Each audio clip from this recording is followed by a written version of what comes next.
Le Conseil des ministres s'est réuni ce jeudi 5 décembre 2024 sous la présidence de son Excellence le capitaine Ibrahim Traoré, président du Faso et chef de l'État. Le Conseil a examiné plusieurs rapports importants en lien avec la marche de la transition. Et c'est ainsi que pour le compte du ministère de l'économie et des finances, le Conseil a examiné et adopté deux rapports. Il s'agit de l'avant-projet de loi portant réglementation de la profession de conseil fiscal au Burkina Faso, mais également du projet de décret portant procédure de passation, d'exécution et de règlement des marchés publics. Et sur ces deux rapports, j'invite ici mon collègue, le ministre Nakanabo, pour plus de détails. Le Conseil a adopté un rapport portant réglementation de la profession de conseil fiscal. Il s'agit bien d'un avant-projet de loi. Et l'objectif de cet avant-projet de loi, c'est de travailler à faire en sorte que la profession de conseil fiscal soit réglementée. Les conseils fiscaux accompagnent les entreprises dans leurs déclarations fiscales et les assistent également à l'occasion des contrôles fiscaux. Il y a la nécessité pour certaines entreprises de se faire assister par un conseil. Et il est important qu'au regard de l'importance de la tâche exécutée par les conseils fiscaux, qu'il puisse y avoir une réglementation. Et c'est dans ce sens que cet avant-projet de loi a été proposé. Cela va permettre de réglementer la profession de conseil fiscal et faire en sorte que ceux qui sont des conseils fiscaux aussi aient des obligations vis-à-vis de l'administration et que l'administration puisse avoir un droit de regard, un droit de contrôle. C'est pour cela que l'administration va nommer un commissaire du gouvernement auprès de l'ordre qui va s'assurer que les textes sont respectés et également qui va s'assurer que les délibérations qui sont faites lors des différentes instances sont en conformité avec les textes. Mais il est important de noter que le conseil fiscal, quand il est dans l'ordre, il est régi par la loi et bien sûr la loi prévoit aussi des sanctions pour des conseils fiscaux qui auront des manquements. Donc cela va permettre de faire en sorte que la profession soit réglementée mais que l'administration puisse être regardante sur ce qui se passe dans le milieu et travailler à assainir le milieu pour ne pas permettre à des gens qui n'ont pas la qualification pour être experts et conseillers fiscaux de faire ce travail parce que ça peut être préjudiciable pour les ressources de l'État. Le deuxième rapport porte sur les procédures de passation des marchés publics. Il faut dire qu'il s'agit d'un texte d'application de la loi portant réglementation de la commande publique qui a été adoptée à l'Assemblée nationale. Dans ce texte, plusieurs innovations ont été apportées, des innovations qui doivent permettre essentiellement aux jeunes entreprises d'avoir beaucoup plus de possibilités en termes de marchés publics. Également aux entreprises nationales de pouvoir avoir des possibilités de postuler à des marchés publics et bien sûr de pouvoir évoluer dans leur domaine. Et on peut noter que pour les jeunes entreprises, jusqu'à des marchés d'un montant inférieur ou égal à 300 millions, il n'y a plus d'exigence d'avoir des marchés similaires. Donc ce qui va permettre aux jeunes entreprises de pouvoir postuler. Et deuxième élément, il est courant qu'une entreprise individuelle, par exemple, devienne une société. Et ce qui se passe dans la réalité, c'est que quand l'entreprise individuelle devient une société, elle n'arrive pas, selon le texte actuel, à bénéficier des expériences de sa forme antérieure. Donc, avec les nouvelles dispositions, l'entreprise individuelle qui devient une société peut bénéficier des expériences de sa forme antérieure, ce qui permet de capitaliser tout ce que l'entreprise a pu acquérir comme compétences dans le passé et expérience pour pouvoir postuler à des marchés. Il a également été prévu que pour les pénalités sur le marché public, lorsque le montant des pénalités atteint 5%, et le montant est plafonné pour ne pas dépasser les 5%, parce que effectivement les pénalités sont dues pour des cas de retard d'exécution. Mais si le montant de la pénalité est exagéré, ça peut être difficile pour les entreprises. Donc le président a donné des instructions fermes pour qu'on puisse accompagner les entreprises dans ces moments difficiles. Et ces accompagnements ressortent clairement dans ces textes qui va permettre de faire en sorte que les entreprises, notamment les plus jeunes, puissent vraiment s'en sortir. Nous avons également prévu que pour des marchés publics obtenus par des entreprises étrangères, qu'il y ait l'obligation qu'elles s'associent à des entreprises locales en groupement pour permettre à ces entreprises aussi d'acquérir de l'expérience, de monter en puissance et bien sûr de pouvoir aussi s'en sortir sur le marché. Donc autant d'innovations qui vont permettre de renforcer le tissu économique du Burkina et de donner du souffle à nos entreprises et bien sûr leur permettre de contribuer au développement économique et social du pays. Pour le compte du ministère de l'Agriculture, des Ressources animales et halieutiques, le Conseil a pris connaissance d'un rapport. Il s'agit des résultats prévisionnels de la campagne agricole 2024-2025 et de la situation alimentaire qui font ressortir beaucoup d'enseignements. Et sur ce rapport, j'invite ici pour plus de détails mon collègue, le ministre Ismaël Sombier. Au compte du ministère de l'Agriculture, des Ressources animales et halieutiques, le Conseil a adopté 3 rapports. Et le premier rapport est relatif au décret portant statut particulier de la société d'État dénommée Faso Goulgo, qui a été créée au Conseil des ministres du 20 novembre dernier suite à la nationalisation de la société SOPAM. Et cela vise à doter cette nouvelle société des organes de gouvernance nécessaires à son bon fonctionnement. Le deuxième rapport est bien sûr relatif au décret portant adoption des statuts particuliers de la société Faso COSAM et qui elle aussi a été créée à l'occasion du Conseil des ministres du 20 novembre dernier. Et ce décret vise à donner à cette nouvelle société d'État les organes nécessaires à son bon fonctionnement, notamment le conseil d'administration. Le troisième rapport est celui relatif aux résultats prévisionnels de la campagne agricole humide 2024. Et nous avons eu l'occasion de rendre compte, après les efforts qui ont été consentis par le gouvernement, des résultats qui ont été obtenus à la suite de cette campagne agricole humide. Cette campagne s'est déroulée, il faut le rappeler, dans un contexte marqué par une pluviométrie normale à excédentaire dans certaines parties du territoire. Et nous notons sur l'ensemble de notre territoire une pluviométrie qui varie entre 491 mm d'eau et 1710 mm à certains endroits. Cette pluviométrie a permis, bien sûr, en plus des autres facteurs de production, d'avoir une production assez importante au cours de cette campagne agricole. La campagne s'est également déroulée dans un contexte marqué par un changement de paradigme au niveau de l'ensemble des acteurs, que ce soit les acteurs, les producteurs, et qui ont compris la vision de son Excellence le Président du Faso, qui se sont engagés, qui ont emblavé des superficies qui ne l'étaient pas depuis plusieurs années, et qui ont suivi également les conseils des différents acteurs de l'encadrement technique pour permettre d'atteindre les résultats optimums. Les acteurs également au niveau central, c'est-à-dire au niveau du ministère de l'Agriculture, des Ressources animales et halieutiques, ont également compris et ont changé de paradigme, ont troqué leur tenue de ville contre des tenues de campagne et contre des bottes et ont pris d'assaut les champs pour permettre en tout cas à ce que cette production puisse être importante au cours de cette campagne. Il faut ajouter à tous ces éléments le contexte marqué également par un appui important de la part de l'État. Vous avez suivi la quantité importante, autour de 62 000 tonnes d'engrais qui ont été mis à la disposition des producteurs, les brigades de mécanisation agricole qui ont été mises en place au niveau de chaque commune pour permettre de faire des labours gratuits au profit des populations. Il y a également des aménagements qui ont été réalisés de manière exceptionnelle, soit en collaboration avec les producteurs, mais également avec l'accompagnement des entreprises. Et cela, l'ensemble de ces facteurs a permis d'avoir, en tout cas pour cette campagne agricole humide, des résultats assez inédits. La campagne présente bien sûr un résultat excédentaire et comparativement à la campagne dernière, nous avons un accroissement de près de 900 000 tonnes de céréales en ce qui concerne le bilan céréalier. La campagne 2023 avait un résultat de 5 147 000 tonnes de céréales produites sur notre territoire. Et cette année, au cours de la présente campagne agricole humide, nous avons une production qui est évaluée à environ 6 077 000 tonnes de céréales.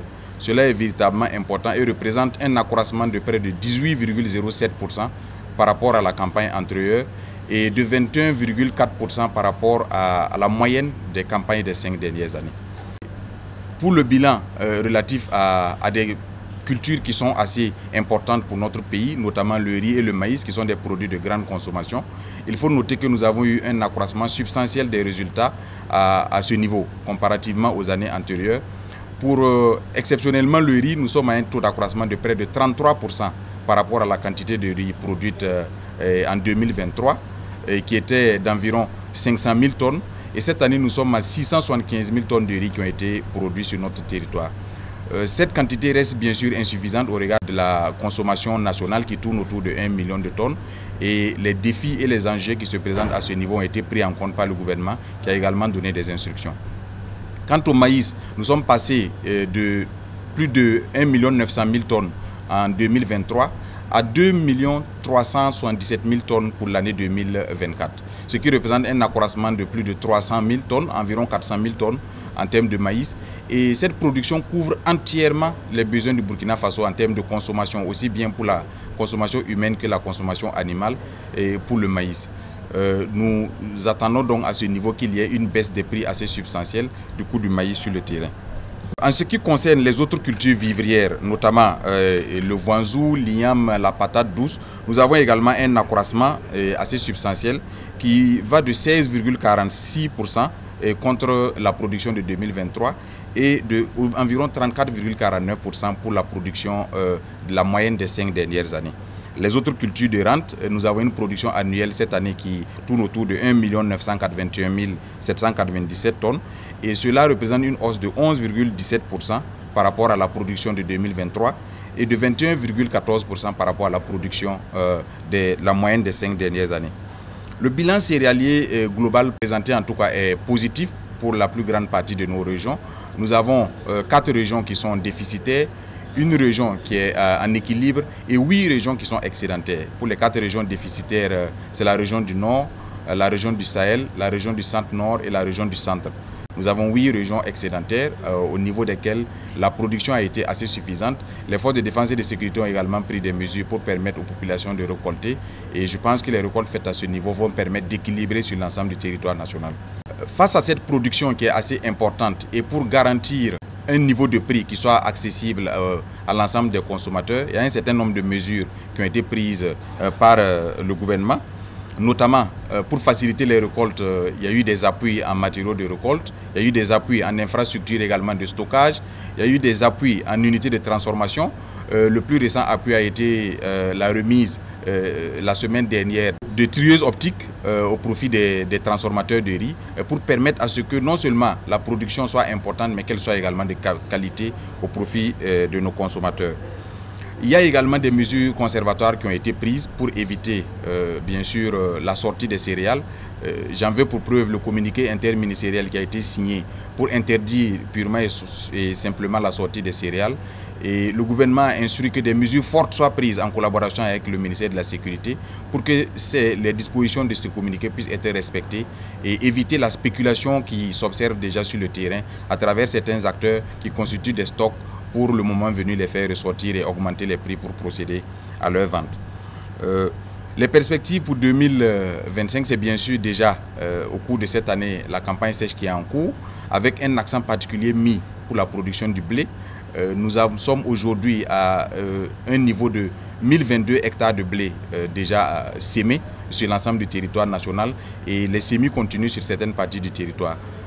Également, le même accompagnement a été poursuivi au profit des producteurs, notamment en termes de labour gratuit, en termes d'intrants à coûts subventionnés, pour permettre à ce que la production en campagne sèche vienne encore accroître le niveau de production sur l'ensemble du territoire national.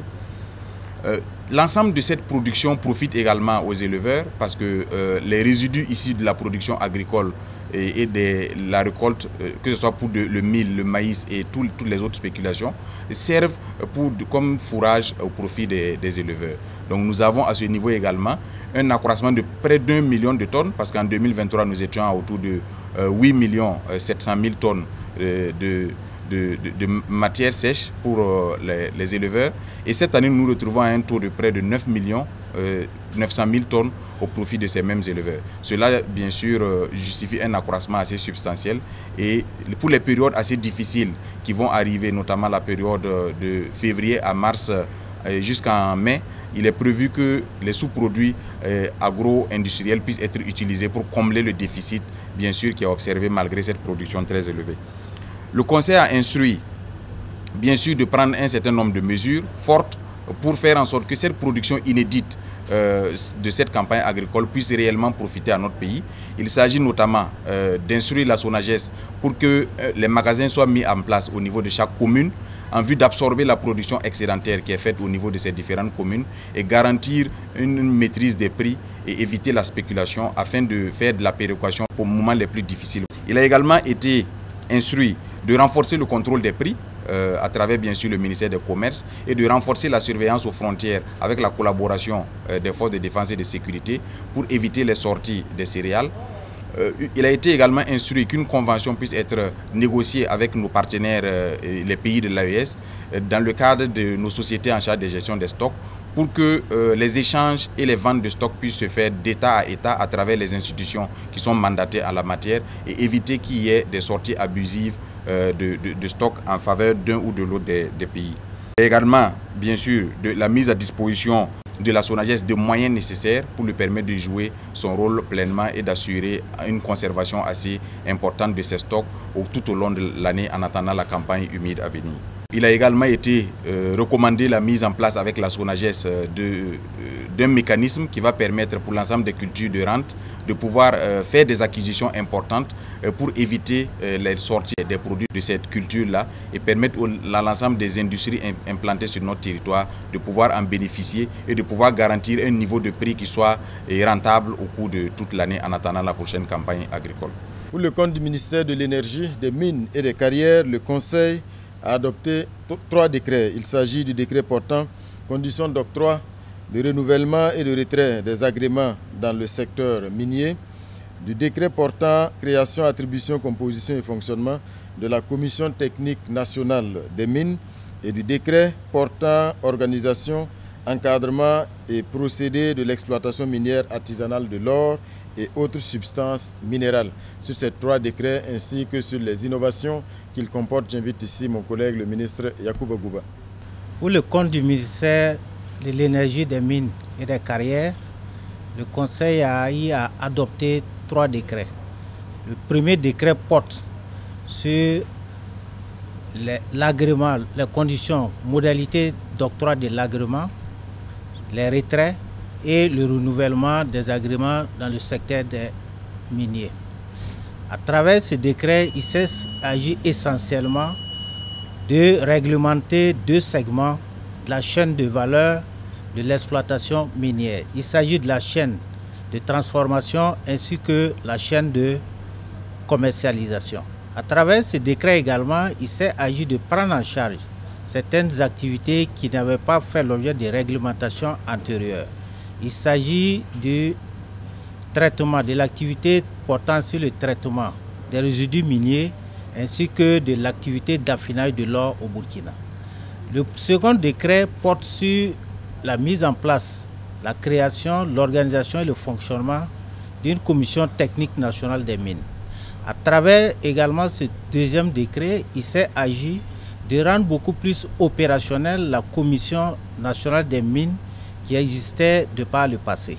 L'accent a été mis sur le côté technique à travers notamment la création d'un comité ad hoc qui va s'occuper des analyses préalables afin de fluidifier davantage le traitement des dossiers. Enfin, le troisième dossier porte sur l'organisation, l'encadrement de l'exploitation minière artisanale. À travers ce décret, il s'agit également de mieux formaliser, de mieux encadrer l'artisanat minier, de sorte à ce que nous puissions disposer d'un secteur à même de pouvoir profiter à l'ensemble des acteurs qui y évoluent, mais également de pouvoir mettre en place un dispositif à mieux de pouvoir accompagner non seulement les questions de sécurisation, mais également les questions d'encadrement de façon générale. Il s'agira à travers ce décret d'aller vers un regroupement des artisans miniers sous forme de coopérative au niveau de chaque site minier, mais également un regroupement de l'ensemble de ces coopératives au niveau régional, en une unité régionale et enfin au niveau national, à une union des coopératives afin de disposer d'une fêtière unique qui puisse prendre en charge les questions liées aux problématiques de l'exploitation minière. Il s'agirait également, à travers ce décret, de formaliser, d'encadrer à travers la signature d'un certain nombre de conventions, mais également des cahiers de charges avec l'ensemble des acteurs qui vont évoluer désormais dans ce secteur. Pour le compte de la présidence du FASO et plus précisément pour le compte du Bureau national des grands projets, le Conseil a adopté un projet spécifique pour l'acquisition de 500 bus. Il s'agit donc d'une décision très importante qui a pour objectif d'améliorer les capacités de la Sotraco à répondre aux besoins de mobilité des citoyens burkinabés, surtout dans les centres urbains et plus particulièrement la mobilité des élèves et des étudiants.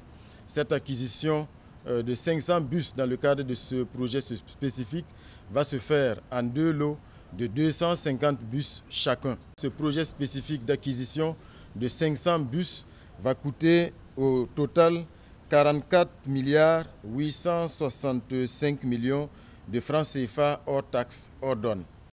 L'objectif, c'est vraiment de faire en sorte que dans ce lot d'acquisition de 500 bus, une bonne partie soit réservée pour la mobilité des élèves et des étudiants pour permettre donc de résorber les difficultés liées aujourd'hui à la vétusté et surtout à la faiblesse du parc de bus de Sotraco pour pouvoir répondre donc à ce besoin-là qui est extrêmement important.